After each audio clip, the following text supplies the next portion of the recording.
it's me, Toffee Dog, and I've got another story time for you. This is a story time that has been going on for since I started high school, or a few years after I started high school. And it's a friend. Uh, let's think of her name, Kathleen. I had a friend called Kathleen throughout year 7 to, no, sorry, year till year 10 because she was in year above me. So eventually, when I got into year 11, she left, and my best friend left. Now, to give you some context, with my high school, it's not like this now. They changed it last year into one building. But when I was there, we had one building for year 7 and 8, so to secondary school or high school to any Americans watching. And year 7 and 8, so it was kind of like your first 2 years, so giving you time to adjust. So that's the worst high school years of my life. It was just this little off to the side of a road, about a 20-minute walk. And then there was the big site for year 9, 10, 11, and the sixth form.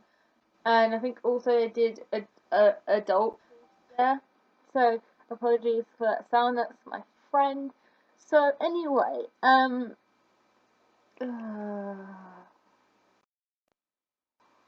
to remember. So my best friend in year above me, who I met through a very funny situation, but I'd rather tell that story as a separate story because again, there's a lot of sort of layers to it. So she went up. I was still in year 8. I didn't have her. Another friend. And then when I moved up to the upper side, she had said that she met two, oh, actually no, three girls in her classroom. Now, another friend had moved up with me. She came to the same high school as me, and she also went to the same junior school. So we pretty much spent our whole school days and even college days together eventually. It was all just coincidence, and we both didn't get our first choice, so we ended up at this school, which is like the second worst in the area. It was just not a fabulous school, it's not like a posh one, it was your typical, slightly run down. And she introduced me to three girls. One was Catherine, the one we mentioned about. One was Caitlin. I'm probably gonna get these names mixed up, but then there was Ebony and the friend I knew from high school and from junior school was called April. I will probably forget those names. I have an awful memory. So anyway, I met Christine. Let's just call them Christine and actually no. Let's just go with K1, K2. At this moment in time, I'm going to go crazy. So there were 6 of us in the group in total, me and my best friend. Let's call her Fabienne because I reveal her name. We'd always hang out at lunch and break. We had our sort of specific table we sat at because a lot of people hanged out in groups, so all the group tables were taken, but that was fine. And my friend, let's call her April, she used to hang out with Ebony a lot, and they became really close. But not soon after I moved up did I discover that K1 and K2 had a very complicated relationship with each other. And K1 is the girl I'm going to be talking about. K2 is kind of, I don't know, I haven't talked to her since she left high school. K1 and K2 would always have arguments. These aren't just your typical small arguments. They were big arguments that would generally last a whole week. And then once the weekend rolled around and the new week started, they seemed to have just totally forgotten about whatever they're arguing about. A lot of the accusations was to do with bullying each other, but honestly, I think they were as bad as each other because they never, ever stopped in some way or some form. Now, unfortunately, this is where it gets weird. Me and my best friend Fabienne would just stay out the way. We actually thought this was really odd, and we just didn't get involved. So we didn't pick sides to either one of them if they needed someone to talk to, and we're not taking sides. Cause both our friends, and we don't know what's going on, because they would always come back at lunch and basically go, oh my gosh, you never believe what happened, she did this to me. So it always happened, it never happened in front of us, and that's why we didn't take sides. But my friends, Ebony, who's in the year above me, and April, who's in the same year as me, they would take separate sides all the time, and it seemed like they would switch in between, like it was some sort of game. And basically, they would start fighting because they were fighting kind of for them, and it just became this game of this really immature game. Me and my best friend would just be sitting at the table, and April would join me and say, "Hey, how are you?" And he's like, "Yeah, yeah, we're good, we're good." And then Ebony would come and she'd go, "Oh my gosh, K1 said this to K2. How could you let her say that?" And it would just end up in this fiasco. But the weird thing was, occasionally April laughed. I don't know if that was because they did this because they found it funny, or whether she was just laughing because she was unsure. Continued on for until they moved out of high school. Now, something else I will say about K1 is, let's call her Caitlin from now on, because K2 is sort of out of the picture now. I got her a little gift on her birthday because she was part of my friend group. I was like, I give gifts to everyone, I'm not going to leave anyone out. She is a nice person. She just has a tendency to argue with other people. And she did have this, I believe it was a skeletal condition or some sort like that. And she would carry around this, oh gosh, suitcase on wheels, which is no problem. But I think she was one of the people who always milked her problems. She made it out to be that she can do something when she clearly could, and she would put it on that condition. Now, I don't know her full condition, so maybe that was true, but we always thought she was overreacting about not being able to do things, even things that weren't physical, with her physical. And so I gave her gifts until she left. And then when she left, I didn't really feel a friendship there throughout that time. I didn't really feel like I wanted to keep in contact with her out of, I need to say college, out of high school. So I still had her as a friend on Facebook, and she didn't message me. That was until, oh gosh, that was until October time when she sent me a message. Now, I must have been, let me see, I was in year 11. Yeah, during the summer holidays in August. Her birthday was in September, and she sent me this message saying, "What are you getting me for my birthday?" And when, what do you mean? We haven't spoken in, we'll say, like 3-4 months, because I think she finished early. And I was like, "Look, you're a really good girl, but we haven't seen each other for ages. I haven't got anything prepared." So she kept on begging me and begging me. She was basically begging me for a gift, which I found really rude. But because at the time it was still relatively new that I had seen her last. And so what I did was I actually drew her a picture. I went to collect my results, which was the next year. That doesn't make sense, does it? anyway, just believe that no, sorry.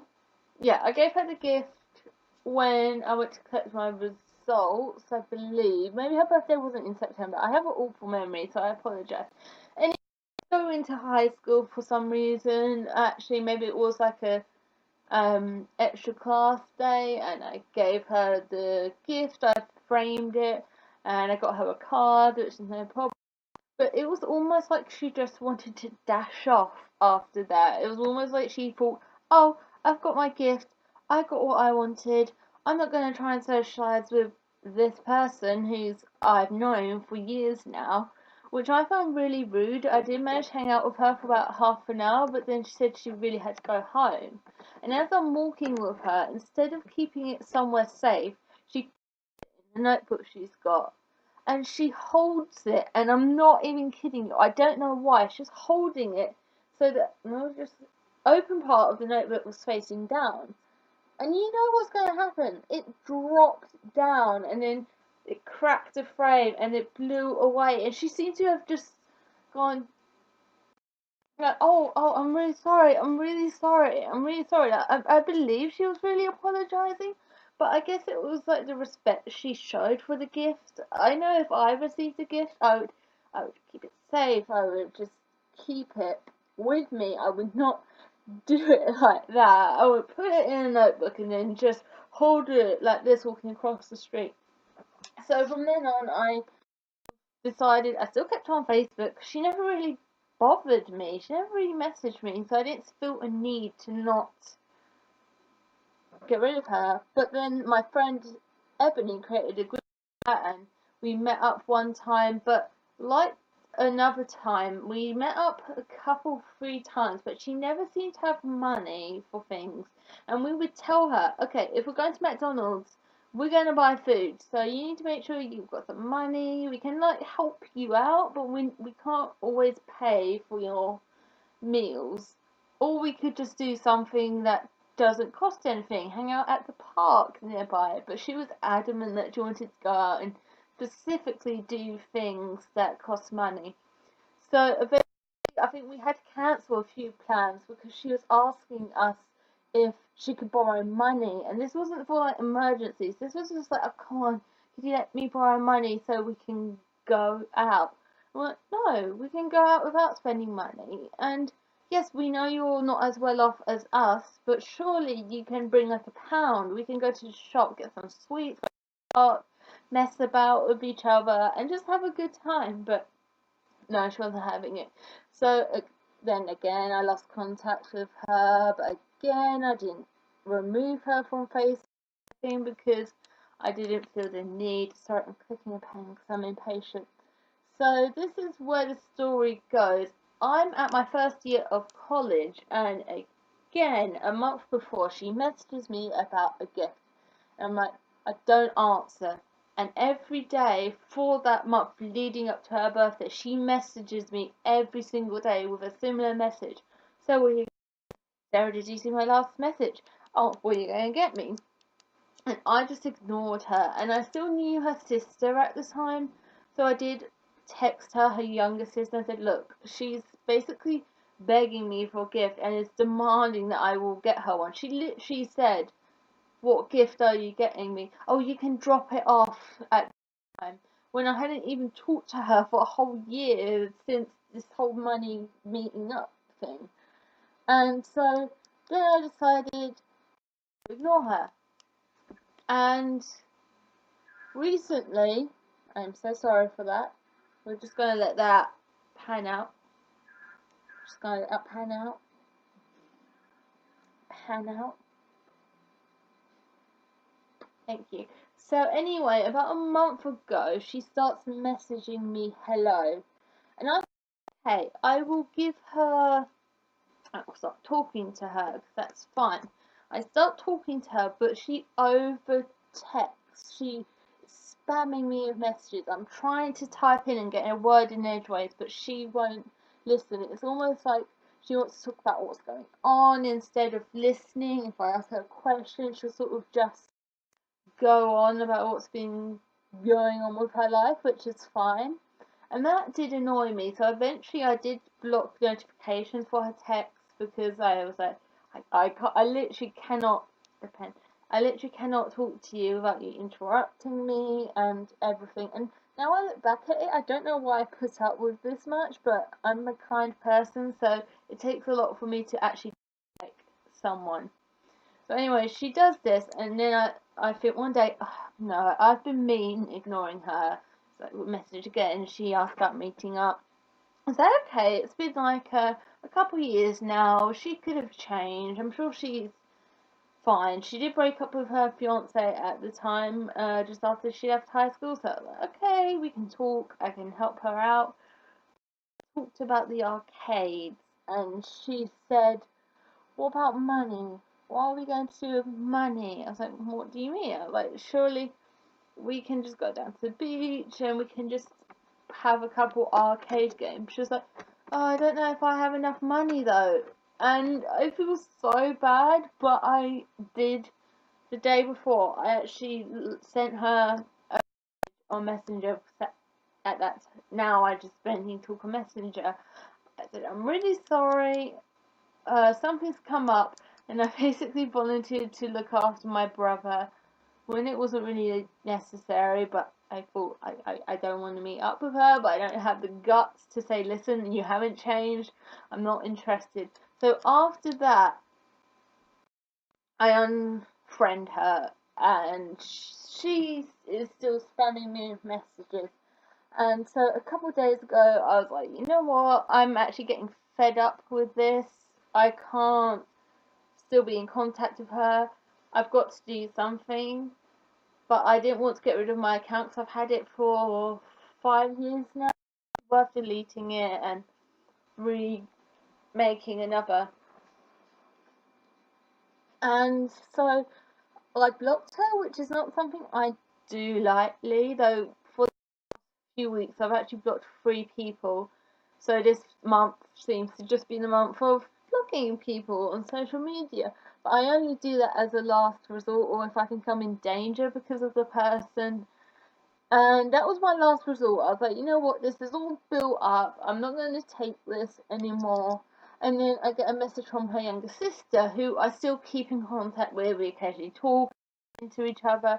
And she's nothing like her sister. She's very mature for her age, and she's very calm. And she said, Sarah, could you please unblock, I nearly said her name, could you unblock Caitlin because she's really upset? And I said, I basically was like, I need to be honest with people now. I text her, look, I'll unblock her, but this is what's been happening. And she does know about the whole gift situation, so I didn't have to re-explain myself. And she's like, oh, I'm really sorry. We were having money troubles back then and everything. So I unblocked her. And at about 1 o'clock in the morning, I think it was about 11 at night, I unblocked her. And she messaged me saying hi, so I thought, okay, I'll message her back, because even though I had to get up early for college, I thought, okay, let's just chat for her for a bit. I was like, okay, look, I'm really sorry, I can't talk for too long, but we can have a chat. And she was like, oh, how are you? What are you up to? And I mentioned about university. And she said, can I move in? And I went, hold on, what do you mean move in? She was like, when you rent a place. I said, Caitlin, I'm staying local and I'm home. You can't stay with me because I'm not renting. And she was like, oh, I was really hoping that you would be able to help me and I could move in with you. And oh, just all these little things. I nearly went nuts. And then I said, I continued to talk to her, but her message just became, yeah, okay. It was like she only messaged me to see if she could move in. And I basically feel like she's just trying to suck everyone dry of what they've got, and it's really frustrating me. But I can't block her again, because if I block her, she's going to know her sister's going to get involved. I don't really block her sister as well because I still get along with her. So this is a really tricky situation at the moment. If you guys know what I could do, then please comment down below. But that's the story of Caitlin, and there's probably more happening. I'm sure there is. I'll keep you posted, because that's all I can say. But thank you guys for watching. The next video will probably be one of my other level videos, but I hope you have enjoyed it and have a lovely evening.